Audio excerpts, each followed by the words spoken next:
Bueno, el nuevo tema que vamos a ver después de haber visto reacciones de precipitación son una nueva familia de compuestos químicos que se llaman genéricamente complejos. ¿Sí? Iones complejos, si son iones, si tienen carga eléctrica, o sustancias complejas en general. El nombre complejo no es porque sean difíciles ni nada que se le parezca, sino por dos motivos. En primer lugar, porque están formados por dos grupos estructurales distintos, bien diferenciados, y en segundo lugar, porque cuando se los empezó a estudiar, no encuadraban bien en ninguna familia de compuestos conocidos. Entonces se les dio este nombre, que se conservó con el tiempo. Hoy en día, para evitar la palabra complejos, se usa también compuestos de coordinación. Ese es un nombre alternativo para este tipo de sustancias.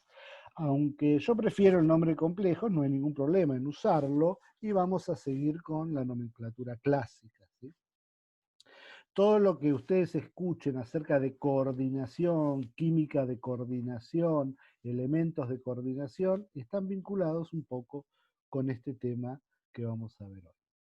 Lo que vamos a ver es, bueno, ¿qué es un complejo? Vamos a intentar describirlo lo mejor posible, vamos a ver qué nombres se le ponen, los nombres a veces son un poquito, no difíciles, son muy sistemáticos, pero a veces son un poquito largos. Vamos a describir los equilibrios, que involucran a estas especies y vamos a dar algunas aplicaciones analíticas sencillas de este tipo de compuestos.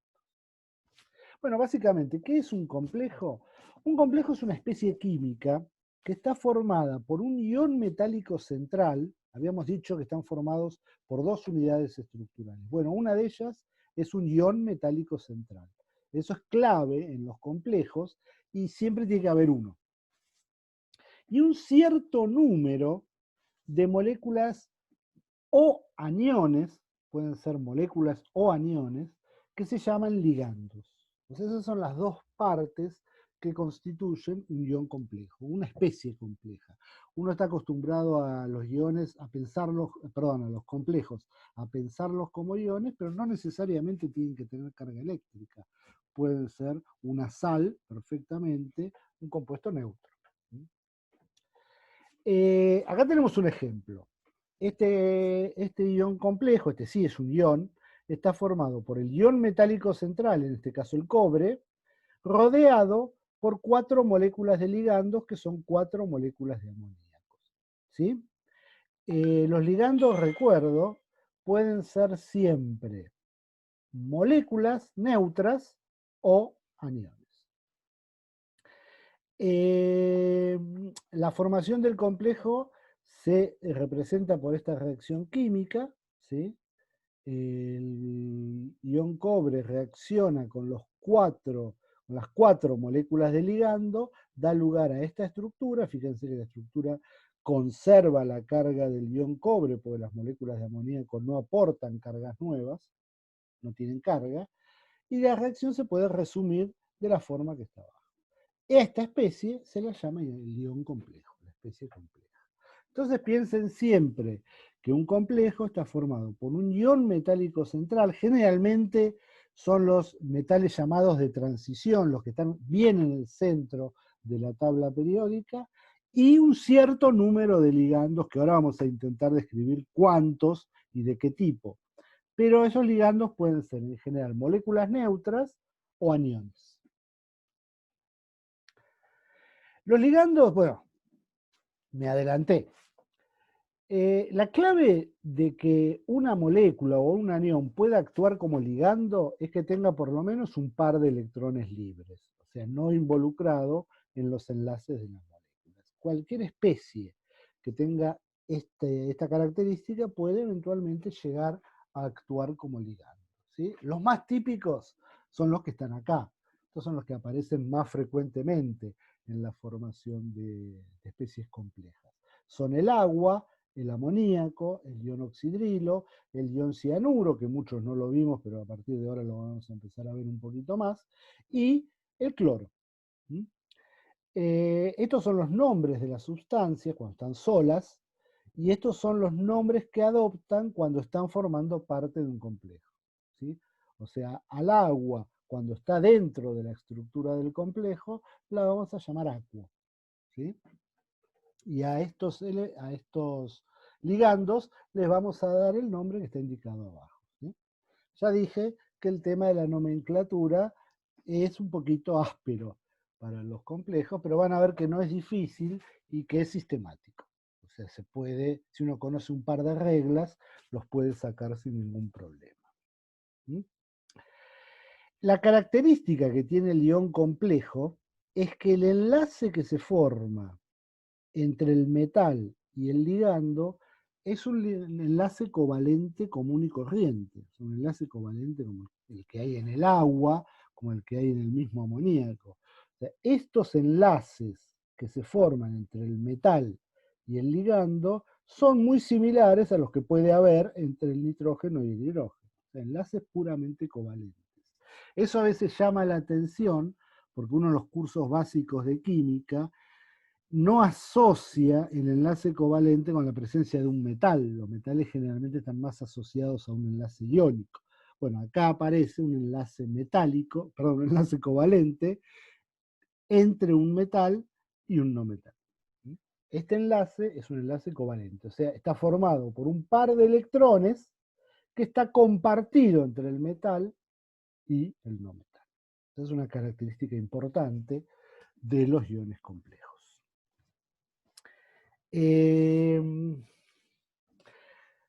Una pregunta central y a la que no le vamos a poder dar mucha respuesta por ahora es ¿cuántos ligandos participan de la formación de un complejo? Bueno, esa pregunta no tiene una solución sencilla y por ahora nosotros no le vamos a dar ninguna. Los números de ligandos que puede haber alrededor del ion metálico central son típicamente 2, 4 y 6. Esos son los que aparecen en el 99,9% de los casos. Ahora, ¿cuándo es 2, cuándo es 4 y cuándo es 6?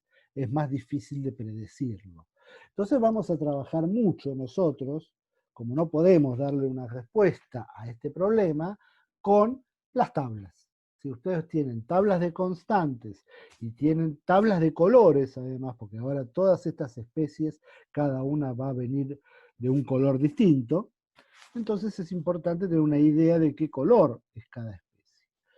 Las fórmulas de los complejos están en esas tablas, ¿sí? Ustedes sáquense de la cabeza el hecho que ustedes tienen que conocer de memoria la fórmula de los complejos. La fórmula de los complejos sale de las tablas, siempre. Uno, si está formando, por ejemplo, el complejo entre el cobre y el amoníaco, uno no puede no saber o no acordarse que acaba un 4. Bueno, eso no importa. Uno busca este complejo en las tablas y ahí aparece el 4.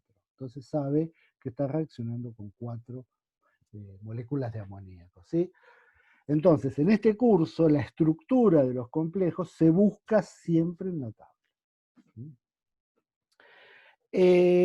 Bueno, los números de coordinación, perdón, ¿qué es el número de coordinación? Por ahora vamos a definir al número de coordinación como el número de ligandos que rodea al ion metálico central, ¿sí? En general, esta definición no es muy precisa, pero por ahora nos va a servir. En realidad, el número de coordinación es el número de enlaces que hay en torno al átomo metálico central, el ion metálico central. El número de enlaces. Como por ahora, en los complejos que estamos viendo, cada ligando forma un solo enlace, es lo mismo. Si pensar una cosa o pensar otra, es lo mismo. Después vamos a ver que hay algunos ligandos que son capaces de formar más de un enlace. Entonces ahí ya va a dejar de ser lo mismo. Entonces, para no meter la pata más adelante, podemos pensar que el número de coordinación es directamente el número de enlaces que forma el ion metálico central con los ligandos. Como por ahora, repito, por ahora cada ligando forma un solo enlace, equivale por ahora al número de ligandos que están alrededor del átomo del ion metálico central. ¿Mm? Dijimos que esos números de coordinación son típicamente 2, 4 y 6. Cuando es 2, el complejo es lineal. Están los tres, está el ion metálico central y los dos ligandos en línea, todos en fila. Cuando es 4, puede ser un tetraedro o puede ser un cuadrado, ¿sí? El ion metálico central en el medio y cada ligando en uno de los vértices. Cuando el número de coordinación es 6, son siempre octaédricos, ¿sí? Tienen esta forma que está acá. 4 en un plano, uno arriba y uno abajo. Los ligandos pueden ser iguales o distintos. Por ejemplo, acá podría haber 6 ligandos distintos, no es un caso muy frecuente.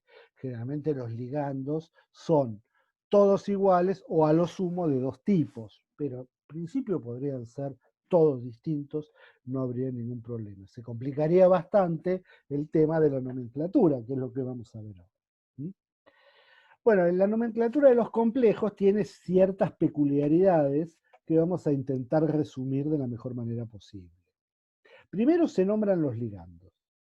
Los ligandos usuales llevan los nombres que vimos anteriormente, o sea, los que habíamos visto. Estos son solamente 5 ligandos, los más comunes de todo, y cuando están dentro del complejo hay que usar el nombre que está abajo. O sea, un complejo nunca va a ser agua-cobalto, por ejemplo, va a ser acuo-cobalto. Nunca va a ser amoníaco-cobalto, va a ser amino-cobalto. Esa es la primera regla. Cuando el ligando puede ser, por ejemplo, una molécula orgánica que tenga pares de electrones libres, el nombre es el mismo, pero cambia la A. Generalmente los compuestos orgánicos, el nombre suele terminar en A, bueno, cambia por O. Por ejemplo, si uno tiene este compuesto orgánico que se llama piridina, cuando esté dentro de un complejo se va a llamar piridino. Simplemente cambia la A por la O. Este es un anión. Cuando uno tiene un anión, el nombre es el mismo. Este es el anión acetato, y cuando esté dentro de un complejo se va a seguir llamando acetato. Este es el ion tiocianato. Fíjense que ahora estamos tratando con iones un poquito más raros que los usuales, pero son los que forman complejos. Entonces tenemos que habituarnos o aprender a conocer estas especies un poco más exóticas. Ese ion se llama tiocianato, y cuando esté dentro de un complejo se va a seguir llamando tiocianato. O sea, los aniones no cambian su nombre por estar dentro de un complejo. Este es el amoníaco. Ya dijimos que cuando está dentro de un complejo se llama amino. ¿Sí? Cuando el complejo es neutro, o sea, no tiene carga, o catiónico, tiene carga positiva, se emplea el nombre del metal seguido de un numeral romano que indica su número de oxidación. El numeral romano que va a acompañar al nombre siempre indica el estado de oxidación del metal, no la carga total del complejo ni nada parecido. Se refiere al metal y cuál es su estado de oxidación. Si en cambio el complejo es un anión, el metal se designa por una palabra que termina en ato. Por ejemplo, si el ion metálico central es hierro y el anión tiene carga negativa, es aniónico, entonces el complejo se va a llamar ferrato. Si es cobre, cuprato; si es níquel, niquelato, y aparecen todos esa galería de nombres extraños, ¿no? Si hay más de un ligando del mismo tipo, se emplean los prefijos di, tri, tetra, penta, hexa. Como este es el máximo número de coordinación, no van a aparecer, por lo menos en este curso, complejos que tengan más de 6. ¿Sí? Entonces, estos son los prefijos que vamos a usar. Bueno, acá hay una serie de ejemplos. Entonces, miramos el primero. El primero tiene carga positiva. Esta es la carga total de la especie, que es la suma siempre de la carga del metal más las cargas de los ligandos. Es positiva, es un catión. Entonces se va a llamar, va a ser algo platino y su carga. ¿Cuál es la carga del platino? Y tiene que seguir siendo 2, porque los amoníacos son neutros, no tienen carga, no aportan carga. Entonces toda esta carga tiene que deberse al platino. Entonces va a ser platino 2. Al principio se ponen los ligandos. Los ligandos son todos iguales, todos amoníacos, que se llaman amino dentro de un complejo. Entonces va a ser tetra, amino, platino, 2 en números romanos. Acá coincide este 2 con la carga de la especie, pero acuérdense siempre que este 2 es el estado de oxidación o la carga del ion metálico central, no del complejo total. Por ejemplo, eso se ve claramente en el ejemplo que sigue. Este es un complejo aniónico porque tiene carga negativa.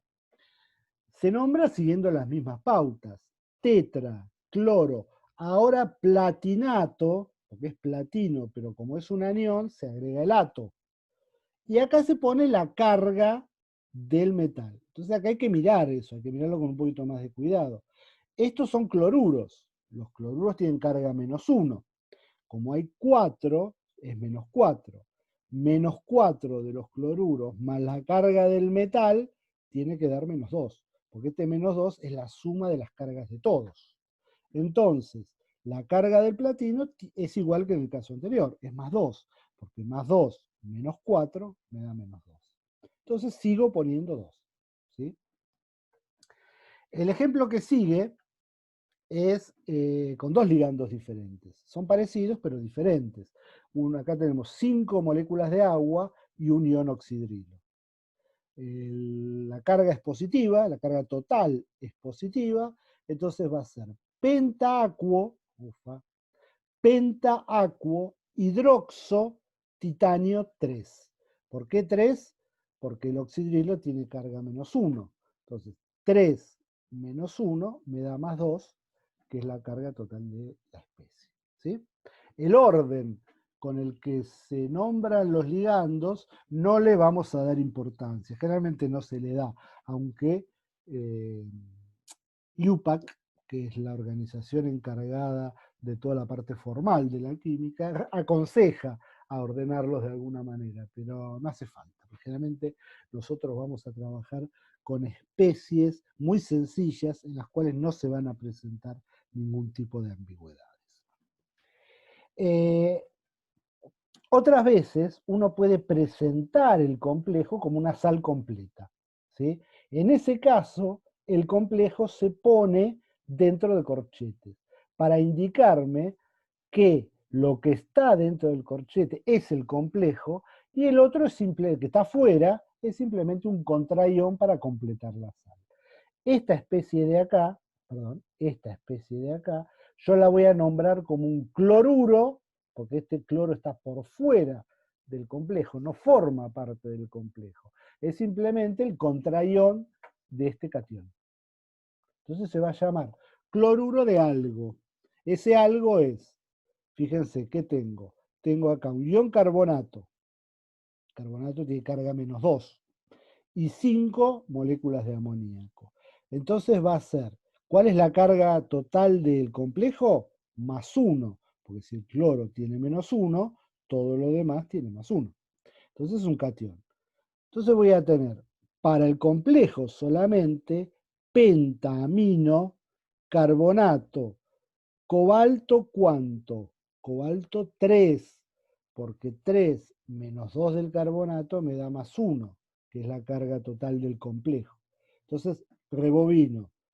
Pentaamino, carbonato, cobalto 3. Como es un cloruro, porque tiene un cloruro afuera, es cloruro de pentaamino, carbonato, cobalto 3.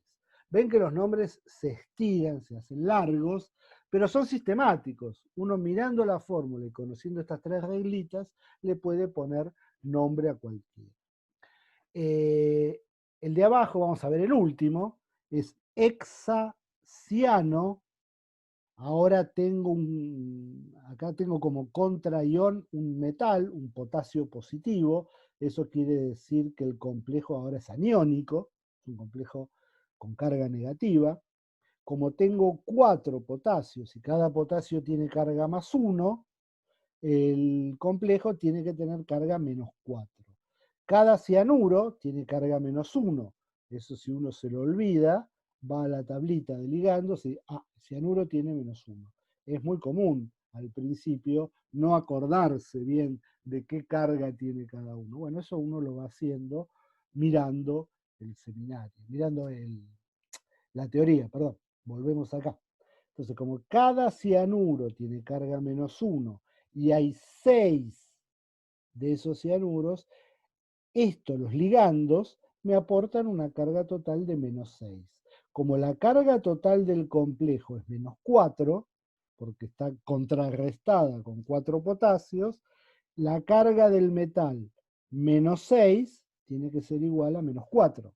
Entonces el hierro acá está funcionando con el estado de oxidación +2. Entonces será hexacianoferrato 2 de potasio. El de arriba es muy parecido, pero el hierro en este caso actúa con el estado de oxidación 3. Por eso siempre en las fórmulas, al lado del metal, hay que poner el estado de oxidación. Salvo que ese estado de oxidación sea único. Por ejemplo, el caso de la plata. La plata solo actúa con el estado de oxidación +1. Entonces, a veces puede no ponérselo, pero nunca está de más ponerlo. ¿Sí? Bueno, acá hay un ejemplo para ponerle nombre a esta sustancia. Ya hablamos demasiado de esto. Esto mírenlo ustedes, acá está el nombre de la especie. Esto generalmente no tiene más misterios, es un poquito de práctica nada más.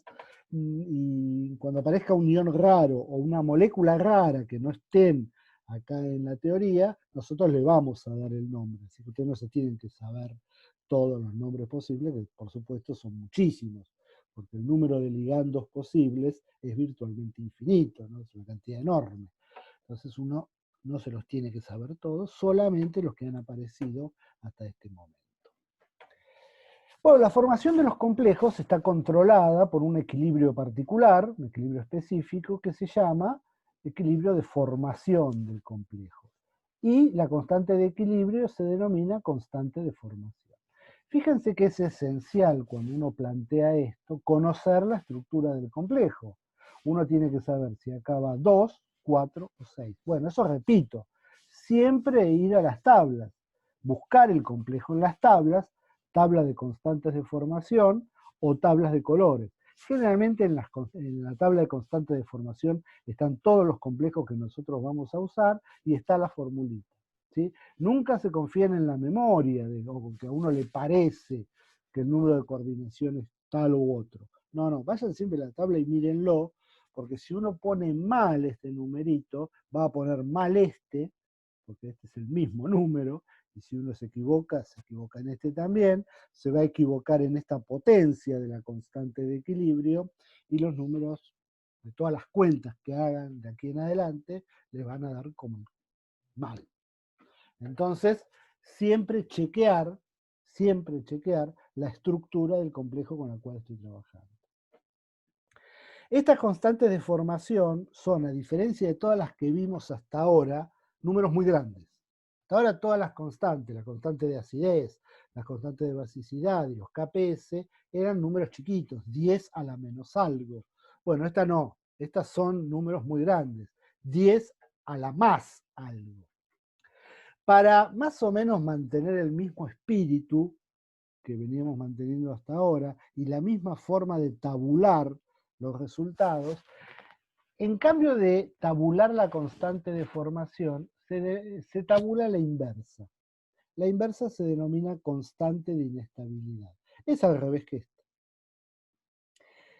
Si la constante de formación es un número muy grande, la constante de inestabilidad, que va a ser un número muy chiquito, y se va a tabular de la misma forma que veníamos tabulando nosotros, o sea, con el pK, sin ningún problema, y los pK van a ser números positivos, igual que antes.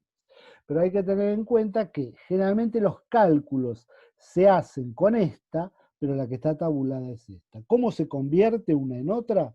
Bueno, el pK de inestabilidad es, como todo P, menos logaritmo de la constante de inestabilidad, e igual a más el logaritmo de la constante de formación. O sea, solo cambia un signo menos.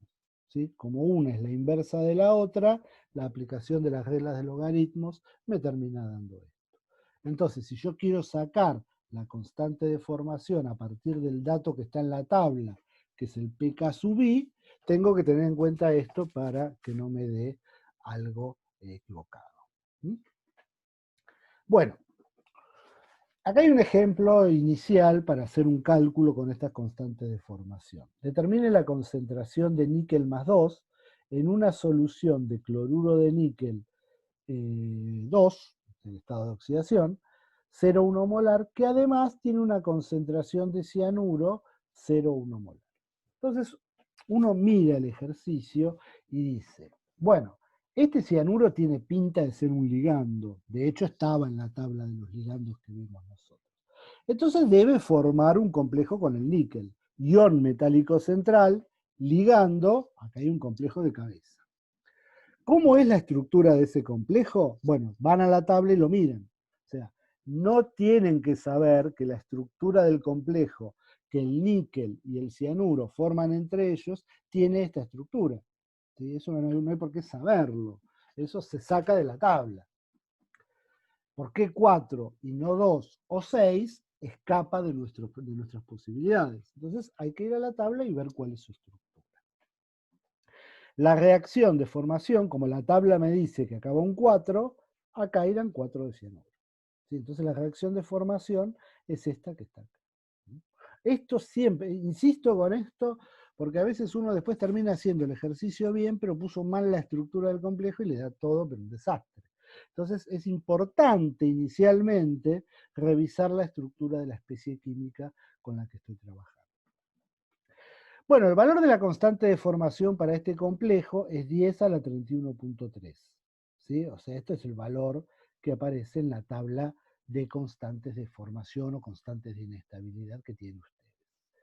Este valor es muy elevado, siempre es muy elevado. Para todos los complejos, la constante de formación va a tener valores que tienen esta pinta, o sea, 10 elevado a la 20, a la 30, a la 40, a la 15, siempre números muy, muy grandes.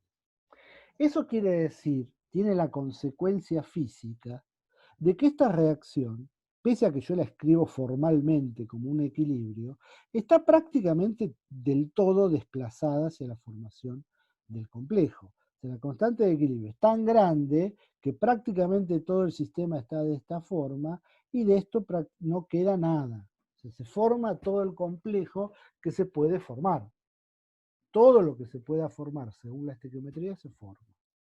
Entonces, si uno tenía inicialmente una solución de níquel 0,1 molar y uno agrega cianuro y me sobra cianuro, porque a mí me dicen que la concentración que yo tengo de cianuro en la solución es 0,1 molar, o sea, formó el complejo y todavía me sobró cianuro para dar una concentración 0,1 molar, eso quiere decir que yo estoy formando el complejo en un exceso de cianuro. O sea, tengo más de lo que necesito para formar el complejo.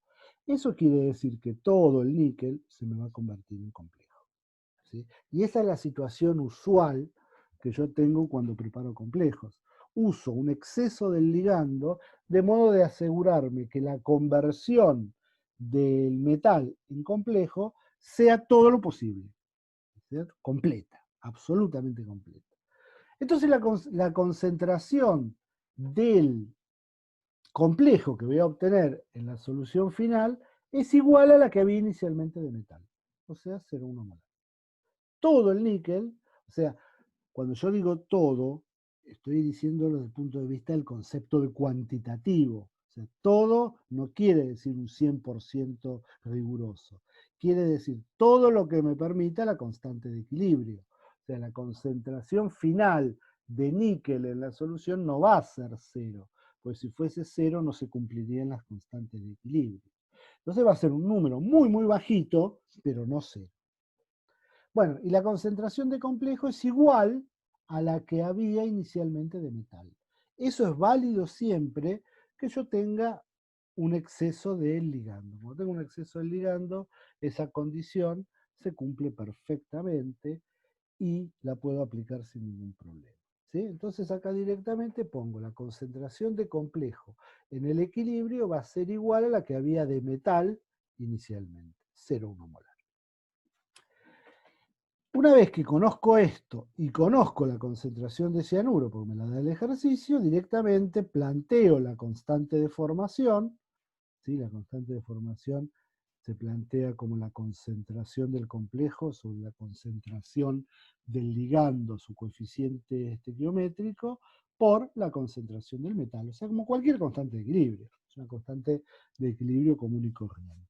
Planteo la constante de formación y despejo la concentración de níquel.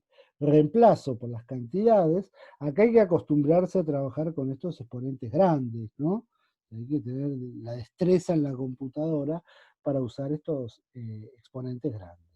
Cuando hago la cuenta, eso me da que la concentración de níquel que queda en equilibrio con estas dos concentraciones que da el ejercicio es del orden de 10 a la menos 29. O sea, una concentración infinitamente pequeña. Esa concentración está muchísimo más abajo de lo mínimo que uno podría detectar si hace un análisis de la solución. Esa cantidad de níquel no se ve en la solución. Es muy, muy pequeña. En términos prácticos es cero, es virtualmente cero. Si a ustedes le preguntan, ¿cuánto quedó de níquel? Y quedó esto, pero a fines prácticos es prácticamente cero. O sea, no quedó nada.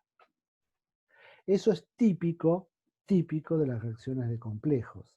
Si uno usa un ligando, una ligera exceso de ligando, no hace falta poner una cantidad bestial de ligando. Con poner un pequeño exceso, la concentración del metal que queda libre, o sea, sin formar complejo, es virtualmente cero. Las reacciones de formación de complejos son absolutamente cuantitativas y se completan hasta virtualmente un 100%. ¿Mm? Bueno, eso es lo que dice acá, lo que está explicado en este parrafito. Y acá abajo hace un comentario general que cuando uno trabaja con soluciones acuosas de metales, uno generalmente escribe los cationes de esta manera, o sea, como el catión pelado. Este catión está disuelto en una solución acuosa, una solución donde hay agua a raudales. En la solución acuosa es prácticamente todo agua. Entonces el ion no va a estar de esta forma, no va a estar como un catión pelado, sino que va a estar formando parte de un complejo acuoso. ¿Sí?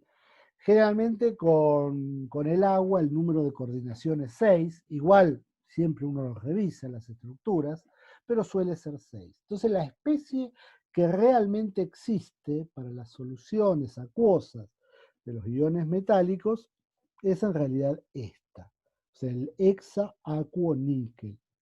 Como uno a veces hace economía para no estar siempre escribiendo este complejo, lo iguala a esta especie. Sí, pero es simplemente una simplificación que uno hace. Soluciones acuosas no hay cationes pelados. Los cationes están siempre formando parte de un complejo. Y a su vez, estos cationes están solvatados. O sea, además de tener las 6 moléculas de agua que están unidas por enlaces covalentes al ion metálico central, por afuera de ese complejo tenemos las moléculas de agua de solvatación, que no están unidas por enlaces covalentes, sino que están unidas por atracciones dipolares. ¿Sí? Entonces, esas aguas de solvatación no son las mismas que estas. ¿Sí? Estas son moléculas de agua que están unidas covalentemente al ion metálico central, formando un nuevo compuesto químico. Las otras moléculas de agua, las que están por fuera de la estructura del complejo, están simplemente atraídas por fuerzas de tipo electrostático, o sea, dipolar, y no forman parte del complejo. Bueno, alguna aplicación analítica sencilla. Identificación de sustancias. Los complejos sirven muchísimo para identificar sustancias porque son coloreados. ¿Sí? Tienen colores muy intensos y la aparición de esos colores sirve como un indicador de la presencia de una sustancia. Por ejemplo, el hierro más 3 es de un color amarillo pálido, disuelto en agua. Es una muestra que tiene hierro 3, no dice mucho porque tiene un color amarillo lavadito que a veces ni siquiera se ve salvo que esté muy concentrada.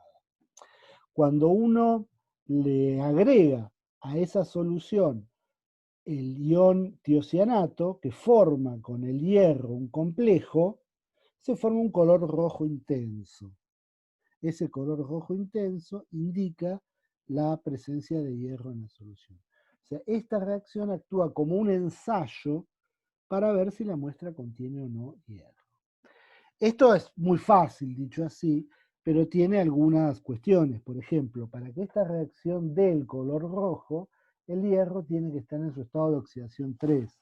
Si el hierro estuviese en su otro estado de oxidación, que es el 2, esta reacción no la da. Y si el hierro está en estado de oxidación 2, una muestra tiene hierro y nosotros hacemos un ensayo y no lo vemos. Entonces uno tiene que asegurarse primero, antes de hacer el ensayo, que el hierro esté en su estado de oxidación 3. Eso se puede hacer fácilmente, pero lo tiene que hacer. Otra cosita al respecto. Estas ecuaciones que yo escribo así son válidas cuando uno está describiendo un ensayo químico. Pero piensen que este hierro 3, como dijimos recién, no está en este estado, o sea, de núcleo pelado, de catión solo, sino que está hidratado, no hidratado, está rodeado por una cierta cantidad de moléculas de solvente, está formando el acuo-ion, lo mismo que vimos en este ejemplo. Y este complejo tiene moléculas de agua, además. No solamente el tiocianato, sino que tiene una cierta cantidad de moléculas de agua para completar el número de coordinación 2, 4, 6. Generalmente el 2 también es medio raro, no hay muchos complejos con número de coordinación 2. Así que generalmente los números de coordinación que hay que completar son 4 o 6. Como muchas veces esos números de coordinación no se conocen bien, se prefiere escribir la reacción esquemáticamente. Y cuando uno está describiendo un ensayo, con esto alcanza. No hace falta rellenar con las moléculas de agua. ¿Mm? Pero hay que tener en cuenta conceptualmente que en realidad estas dos especies son en realidad un poquito más complicadas. Bueno, el cobalto, cuando está solo con agua, o sea, yo iba a decir solo, pero en realidad no está solo, está coordinado con agua. Es de un color rosa, el hexaacuo cobalto, lo más correcto sería decir el hexaacuo cobalto, es de color rosa, y cuando entra en el complejo un ion tiocianato, fíjense que vuelve a aparecer el mismo reactivo, ahora le da en presencia de cobalto un color azul intenso. Entonces la aparición de este color azul intenso también es un indicador de la presencia de cobalto. Para el cobre tenemos esta reacción con amoníaco, esta ya la vimos en algún momento de la clase, y el color que se forma es un color azul intenso. El níquel con el amoníaco da también un color azul intenso. El níquel, el hexaacuoníquel es verde, y si uno le agrega amoníaco, pasa a un color azul intenso. Si uno hace un ensayo y la solución pasa de verde a azul al agregarle amoníaco, eso indica la presencia de níquel. Estos ensayos son muy sensibles, o sea, detectan pequeñas cantidades del metal, debido a que la formación de los complejos está tan favorecida porque tiene unas constantes de formación tan grandes, no hace falta que haya cantidades importantes del metal. Aunque haya pequeñas cantidades, ya el ensayo da positivo. Y son también bastante específicas, no son completamente específicas. Recordemos, específico significa que el ensayo da solo con hierro. Bueno, vemos que no es específico porque muchos otros metales pueden dar también complejos con ese ligando. Por ejemplo, con el tiocianato, el hierro da este complejo, pero el cobalto también. La cuestión es que son de colores distintos. ¿Sí? Entonces, el ensayo se vuelve específico no porque el ligando solo reaccione con uno, sino por el color que da. Entonces, si el color es rojo, ese ensayo es específico del hierro. Si el color es azul, es específico del cobalto. Puede ser que accidentalmente haya otro metal que haciendo este ensayo también de azul. Bueno, eso es mala suerte. ¿Sí? Pero en general uno dispone de una herramienta para realizar ensayos muy fáciles, porque todos estos reactivos son reactivos que están en cualquier laboratorio y que permiten la identificación rápida, sin necesidad de instrumental sofisticado, de metales disueltos en agua, que es algo que muchas veces uno tiene que determinar, ¿no? Porque los metales son generalmente causantes de contaminación en las aguas. Entonces, de esta manera, uno tiene técnicas sencillas, rápidas, inmediatas, para ver si hay o no un metal disuelto en un agua natural. Otra cuestión, esta es un poquito más sofisticada, es la que se llama el enmascaramiento de iones metálicos. Bueno, voy a leer lo que dice acá. Los agentes formadores de complejos, se suelen emplear para impedir una o más de las reacciones ordinarias de un ion metálico sin retirarlo realmente de la solución. Por ejemplo, con frecuencia un ion metálico que interfiere con un análisis químico se puede convertir en un complejo y eliminar de esta manera su interferencia. Les voy a dar un ejemplo con lo que estuvimos viendo recién. Supónganse que yo quiero analizar la presencia de cobalto en una solución y quiero usar esta reacción. Y esa solución también tiene hierro. Entonces, como hay hierro, y si yo quiero usar el reactivo tiocianato, el tiocianato va a reaccionar con los dos.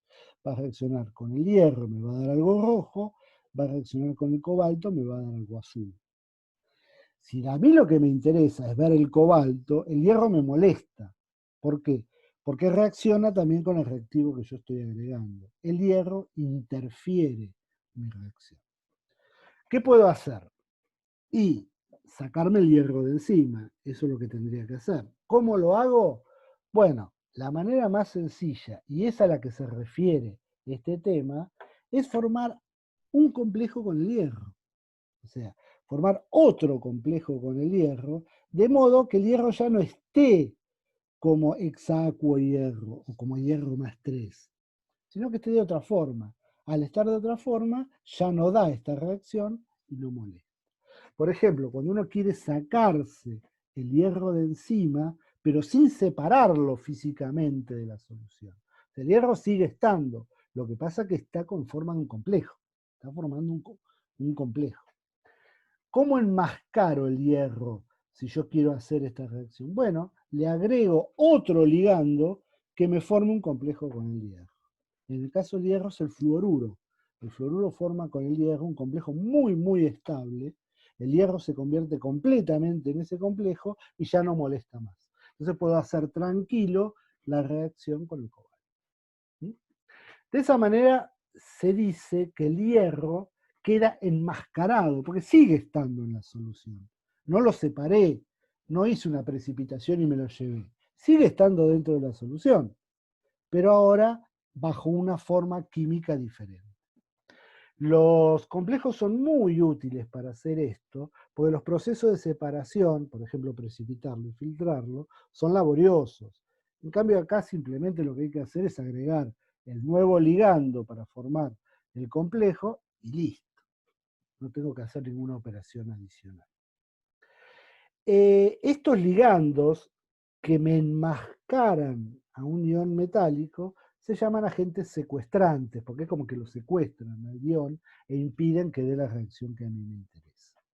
Esta es toda una terminología química que suele aparecer en la literatura y bueno, entonces conviene que uno por lo menos alguna vez haya escuchado de qué se trata. Bueno, este es un ejemplo de aplicación de este tema de enmascaramiento que lo vi aplicado hace mucho tiempo, ya el artículo original lo perdí, pero recuerdo la idea general, y era un problema de contaminación con ion cobre. Si el ion cobre suele estar en los efluentes y es bastante nocivo, especialmente en concentraciones grandes, para la vida que desarrollan las aguas naturales, para los peces y las plantas. Y acá proponían una técnica para, en cambio de separar lo que es económicamente muy costoso, o sea, sacar físicamente el cobre del agua, sería un proceso relativamente caro. Un proceso más sencillo, proponían, era enmascararlo. ¿Y con qué se lo enmascaraba? Bueno, con un ligando que se llama tartrato. El tartrato es un anión de química orgánica, que forma con el cobre un complejo muy estable, ¿sí? Que tiene esta estructura de acá. ¿Sí? No importa cuál es la estructura del tartrato, es una estructura orgánica. Lo importante es que forma un complejo con el cobre. Entonces, el ejemplo dice, el contenido de cobre en un agua contaminada es de este orden de magnitud, o sea, 0,0024 moles por litro. La concentración máxima tolerada para que no se afecte la vida de los organismos acuáticos es del orden de 2 por 10 a la menos 5, o sea, más o menos 100 veces menos. O sea, hay 100 veces más cobre del que toleran los organismos acuáticos. Hay que sacarlo si no se mueren todos. Una forma de sacarlo es esta. Una solución a este problema es agregar al agua el ion tartrato. El ion tartrato es inocuo, si no tiene efectos importantes sobre la vida. ¿Sí? De hecho, el ácido tartárico, que es el ácido del cual deriva este anión, se usa en gastronomía. ¿Sí?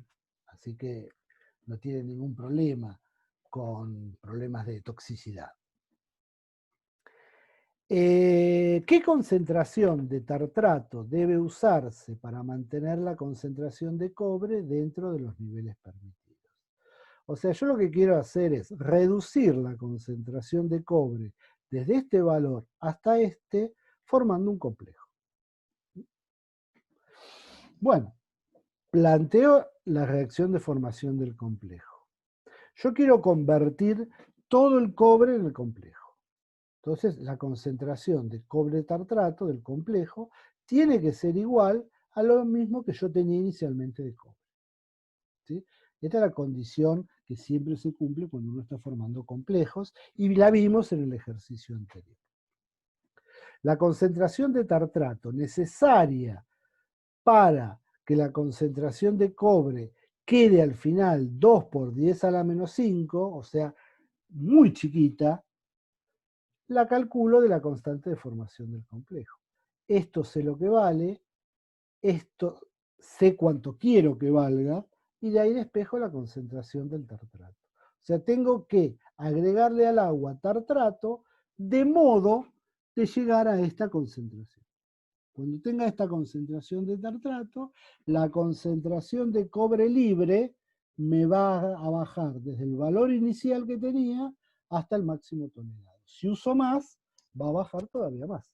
Entonces, en cambio, 6,2 por 10 a la menos 3, pongo 8 por 10 a la menos 3, la concentración de cobre libre va a ser todavía más chica. Entonces, este es como un valor límite, es el valor límite que a mí me permite mantener la vida en ese curso de agua. Entonces, ¿qué pasó con el cobre? ¿Lo saqué del agua? No, lo sigo teniendo en el agua, pero ahora no está de esta forma, o como el acuo-ion, acuérdense siempre que los iones solos existen en realidad como el acuo-ion. Esta forma, o el acuo-ion, es la especie tóxica. Esta no es tóxica porque es otra especie química, ¿sí? Y tiene otras propiedades distintas. Esta da la casualidad de que no es tóxica. Uno puede formar un complejo en el cual también sea tóxico. O sea, yo puedo formar este complejo y este complejo por ahí es peor que el cobre más 2. Bueno, ahí esta técnica no sirve para nada.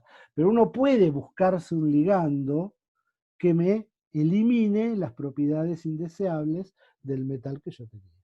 Entonces, si me consigo ese ion, puedo, en cambio de separar el cobre, que sería por supuesto lo ideal sería que el agua no tuviera cobre, bueno, pero está, y sacárselo de encima es muy caro.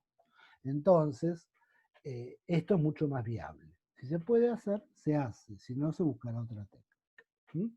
Lo que hice fue enmascarar, secuestrar el cobre, o sea, convertirlo en algo que no moleste, en pocas palabras. Si ese algo que no moleste, suele ser un complejo. Bueno, otro tema en el cual nos ayudan los complejos es en la disolución de precipitados. O sea, uno tiene un precipitado, una sustancia insoluble en agua, y uno se pregunta, bueno, ¿cómo lo puedo disolver? En agua no se disuelve porque es un precipitado. Bueno, generalmente se disuelve formando un complejo. ¿Qué tengo que agregarle al precipitado? Bueno, tengo que agregarle algún ligando que me forme un complejo con el ion metálico del precipitado. Cualquiera. Cuanto más estable sea el complejo, más fácilmente se va a disolver el precipitado. La reacción de disolución es esta, por ejemplo, para disolver un precipitado de cloruro de plata, yo puedo agregar cianuro, ¿sí? El cianuro forma un complejo muy estable con la plata que tiene esta estructura, y estos ya son dos iones. Al ser dos iones, eso implica que el precipitado se ha disuelto. Está bien, no se disolvió como plata y cloruro, eso no se va a disolver nunca, porque la plata y el cloruro forman un precipitado. Entonces siempre van a estar en forma de precipitado. Están en una forma química distinta, pero el precipitado se disolvió. Entonces, cuando uno tiene que disolverse un precipitado que molesta, una opción es formar un complejo, ¿sí? Por supuesto, el complejo que uno forme tiene que ser inocuo para lo que uno necesita. No tiene que ser peor el remedio que la enfermedad. Uno tiene que crear sustancias que después no le molesten. Eso se verá en cada caso particular. Esta reacción que yo escribí acá es en realidad la suma de dos reacciones conocidas. Una el precipitado, fíjense que lo escribí en la forma del KPS, no en la formación del precipitado, porque acá en realidad en estas reacciones el precipitado está desapareciendo. Entonces es más adecuado escribirlo de esta manera. Y la formación del complejo. Si yo sumo estas dos reacciones, obtengo la reacción que está más arriba. Si yo sumo dos reacciones, la constante de equilibrio del proceso suma es el producto de las dos constantes de equilibrio, no la suma, el producto de las dos constantes de equilibrio. Entonces, la constante de equilibrio para el proceso de disolución del precipitado es el producto del KPS del precipitado por la constante de formación del complejo que estoy formando. Cuanto más grande sea el KPS, o sea, más soluble es la sal, y cuanto más estable sea el complejo, o sea, mayor la constante de formación, más grande va a ser esta constante de equilibrio y más fácil va a ser disolver el precipitado. Bueno, acá hay algunos cálculos hechos con algunos complejos típicos. Por ejemplo, esto se usa mucho cuando uno tiene que disolver los precipitados de cloruro, bromuro o ioduro de plata, que aparecen continuamente en química analítica, y los tiene que disolver. Entonces usa el amoníaco o puede usar el cianuro. El cianuro es el que vimos antes, perdón, de acá. El problema que tiene el cianuro es que es, por supuesto, altamente tóxico. Es un veneno para todos los organismos vivos, prácticamente todos. Entonces, si uno puede evitar su uso y reemplazarlo por algo más inocuo como el amoníaco, bienvenido sea. El problema es que los complejos que forma la plata con el amoníaco son menos estables que los que forma con el cianuro. O sea, el proceso está más favorecido con el cianuro. Con el amoníaco es más difícil, pero si uno lo puede hacer con amoníaco, mejor todavía. Bien. Finalmente tenemos cómo calcular la solubilidad de un complejo en la solución de un ligando. Por ejemplo, ¿cuál va a ser la solubilidad del bromuro de plata en una solución de amoníaco?